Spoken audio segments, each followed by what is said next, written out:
There's a number in your GMC's paperwork, 45,000 miles, that decides whether your 10-speed sees 300,000 miles or gets towed off a flatbed at 90,000. That's GM's severe duty service deadline for the 10-speed in your Sierra, your Yukon, or your Silverado HD, and almost nobody who owns one has ever heard of it. GM didn't bury it. Sealed for life is just the phrase most owners remember instead, and that phrase is working against them. I went through the severe duty schedule straight from the manual, the real service bulletin covering the harsh shifts on these trucks, and hundreds of 10-speed owners describing their own mistakes in the comments without realizing that's what they were doing. Here's what shortens this transmission's life, what changes depending on which GMC you drive, and what to do about that deadline before it does to your truck what it's already done to a lot of other people's. Ask 10 GMC owners what sealed for life means, and 9 of them will tell you the same thing. Never touch the fluid, it's not designed to be serviced, opening it up voids something. That belief is why so many 10-speeds die young, and the blame doesn't even sit with GM this time. The phrase itself comes from the normal duty side of the manual, and word of mouth promoted it into gospel from there. Here's what's really inside a 10-speed automatic in plain English. Forget the simple mechanical box the 6-speeds GM ran for 15 years used. This is a computer-managed clutch pack system, a stack of spinning discs squeezed together and released dozens of times a minute. By fluid pressure, a control module is calculating on the fly. That fluid is doing double duty as hydraulic muscle and coolant at the same time. Let it overheat, get contaminated, or thin out, and you're not just risking a slippery shift. You're risking the exact discs that hold the truck in gear. A guy in one of the owner forums I read put it better than I could. Bought his Sierra used at 61,000 miles, was told by the previous owner it had never needed anything. It's sealed. Truck started shuddering at a stoplight around 88,000. He assumed it was normal for a 10-speed because that's what he'd read online. By 96,000, it was a $4,000 repair bill. Nobody lied to him, he just never got told there was a deadline in the first place. This video exists to close that gap. Sealed for life describes GM's normal duty position, and even there it tops out around 150,000 miles, not literally forever. The moment your truck qualifies as severe duty, and we'll decode what that means in a minute, the real number GM puts in writing is 45,000 miles, and GM writes it as a deadline, not a suggestion. And here's the part that should bother you a little. Nobody's hiding this number. It sits in the same maintenance schedule booklet that came with your truck, a few pages past the oil change intervals, in a section most owners never open past the first year. The dealership isn't required to walk you through it line by line at delivery. Your independent mechanic might not think to bring it up unless you ask. So it sits there, disclosed on paper but invisible in practice, until the day it shows up as a repair order instead of a routine reminder. Before any of this applies to you, you need to know which 10-speed is sitting behind your engine, because GM builds 2 different ones, and they don't get treated the same. If you're driving a Sierra 1500 or a Yukon or Yukon XL, you've most likely got the 10L80. Think of that name as a barcode, not a mystery. 10 speeds, roughly an 800 Newton-meter torque rating in GM's internal shorthand. This is the lighter-duty version, built for half-ton trucks and full-size SUVs. Step up to a Sierra 2500 HD or 3500 HD or the equivalent Silverado HD, and you're in 10L 1000 territory. Same 10-speed layout, beefed up internals, rated for the extra torque a heavy-duty gas or diesel engine can throw at it. Different clutch capacity, different cooling demands, and worth knowing before you start comparing notes with a buddy who owns the other one. Because a fluid interval that's fine on his half-ton doesn't automatically carry over to your dually. Your dealer's paperwork will list a build code buried in the door jamb sticker or the window sticker if you kept it, A string like MQB, MHT, MKM, or MGU, depending on the exact configuration. You don't need to memorize those, you need to know they exist. Because the moment you're asking a shop about your transmission, saying, "I've got a Sierra 2500 with a heavy-duty 10-speed," gets you a completely different answer than, "I've got a half-ton Sierra." Owners who show up knowing which one they have get taken more seriously and get quoted more accurately than owners who just say the automatic. If you don't know which one is under your truck, that's a 2-minute question for any GMC service department. And it's worth asking before you're standing there mid-repair trying to figure it out for the first time. It matters more than it sounds like it should because the two transmissions don't fail the same way either. The lighter 10L80 in a half-ton truck is doing most of its work hauling people and light cargo, so its stress mostly comes from stop-and-go city driving and the occasional trip to the lake with a boat. The heavier 10L1000 in an HD truck is built expecting real, repeated towing loads, so its stress profile leans harder on sustained heat during long grades and extended trailer pulls. Same deadline number applies to both once you're in severe duty territory, but what pushes each one into that territory looks a little different, which is why the rest of this video keeps circling back to which truck you're sitting in.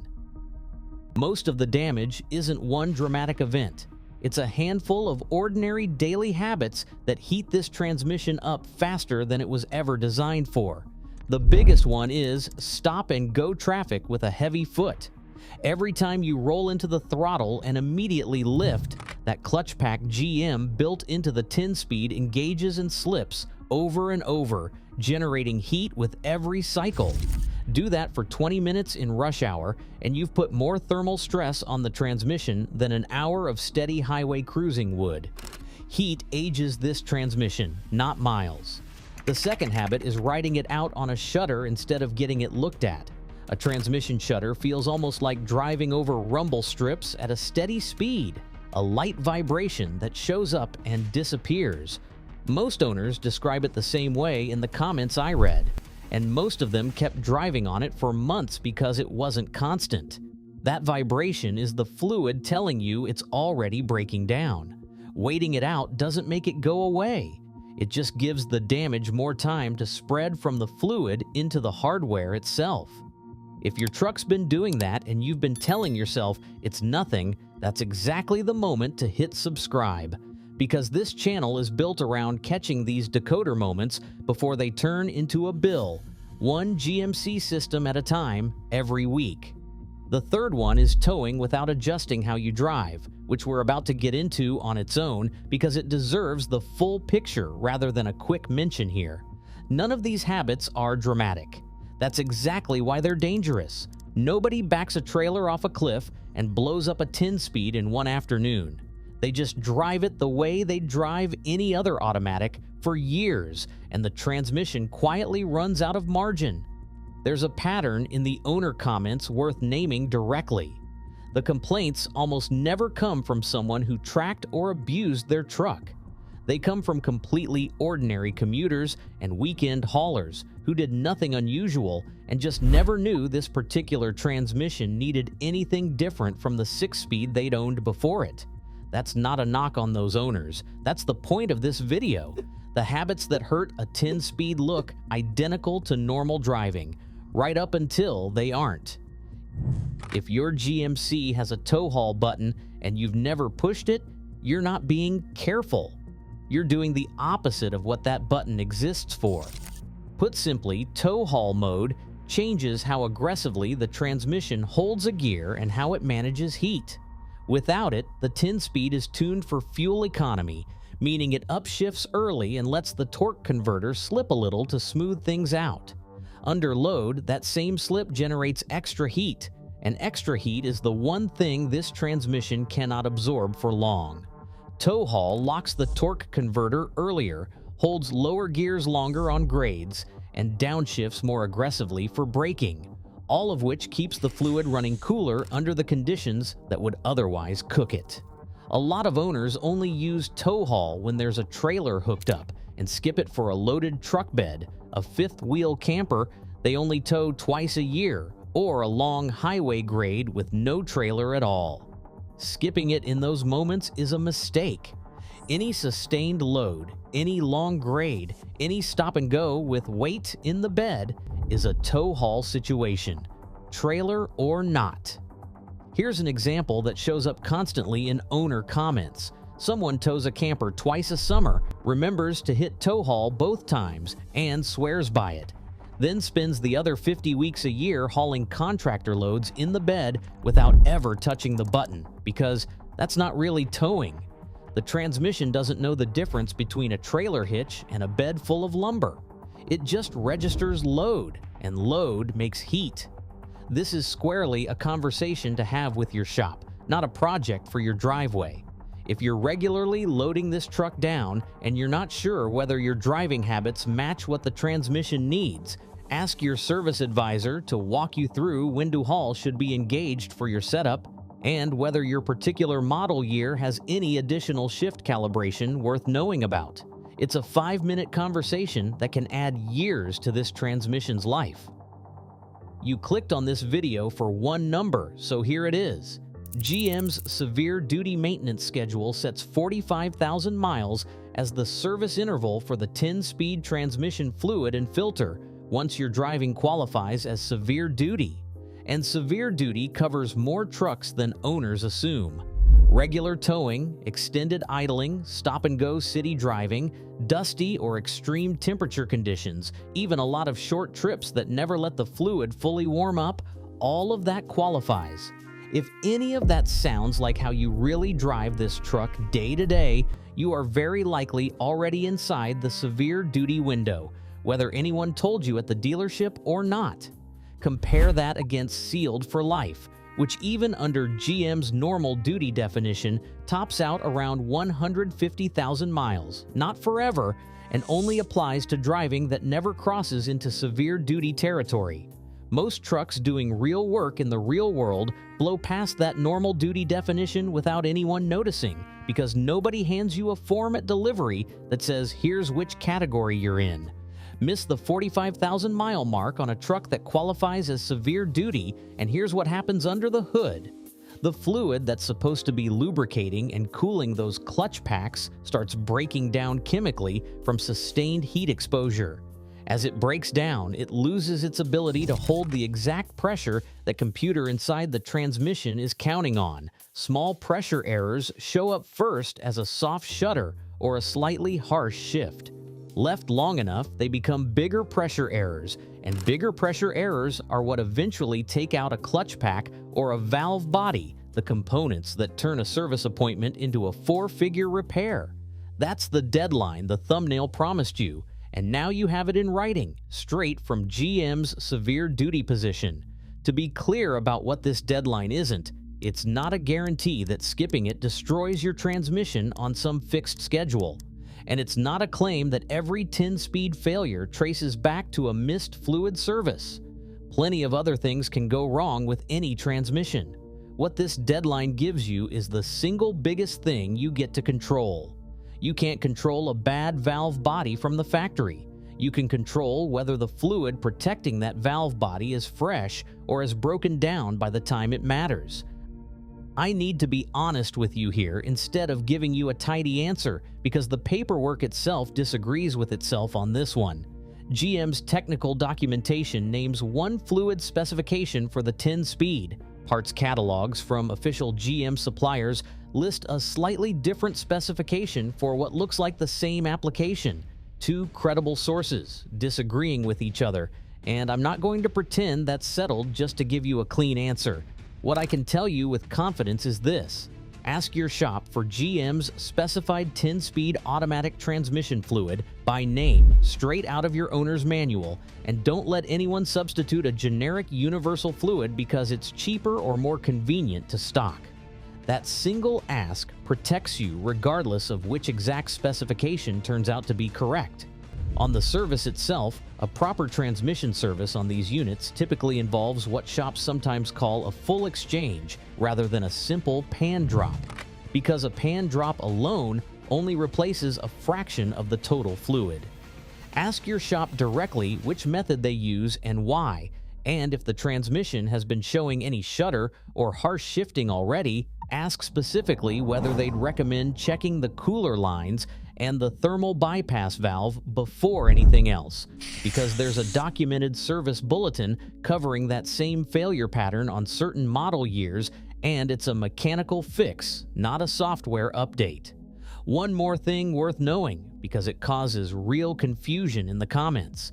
If you've heard about a massive GM 10-speed recall involving rear wheel lockup, that recall covers the diesel-powered heavy-duty trucks specifically, a different transmission built for that application.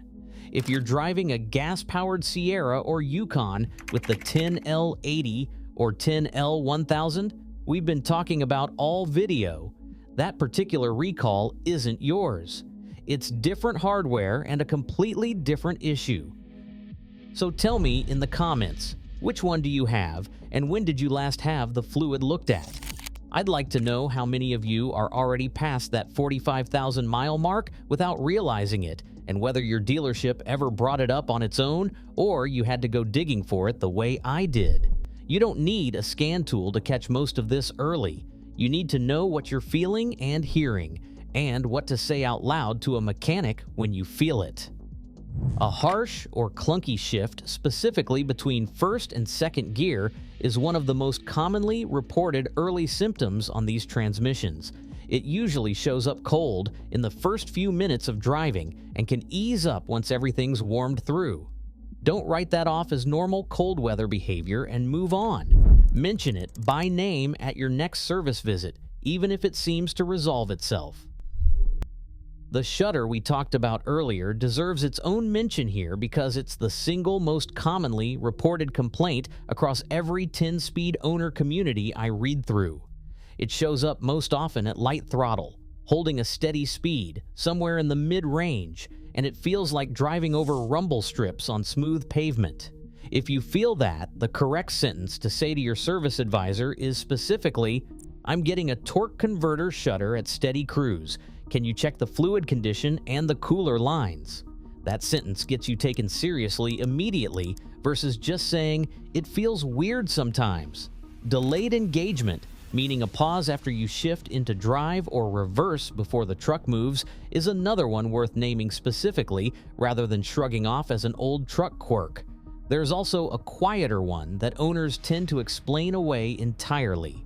A slight flare on acceleration, where the engine briefly revs a touch higher than expected before the truck picks up speed. It's subtle enough that plenty of people assume it's just how their truck has always felt. If it's new and it wasn't there a few thousand miles ago, that's worth mentioning at your next visit too, even if it seems too minor to bring up. None of these symptoms mean you're already looking at a rebuild. Commonly reported means worth checking, not a guaranteed outcome. What they mean is this transmission is asking for the exact attention we've spent this whole video decoding, and the owners who catch these signs early are consistently the ones who never end up in the expensive conversation at all. There's an honest version of where this transmission can go, and it splits two ways. Ignore the 45,000 mile deadline on a truck that qualifies as severe duty. Keep driving through a shudder because it comes and goes. Skip tow haul because it's an extra button to remember. And you're looking at a transmission that struggles well before 6 figures on the odometer and a repair bill in the thousands when it finally gives out. Hit that deadline. Use tow haul the way it was designed to be used, and get any shudder or harsh shift checked the moment it shows up instead of months later.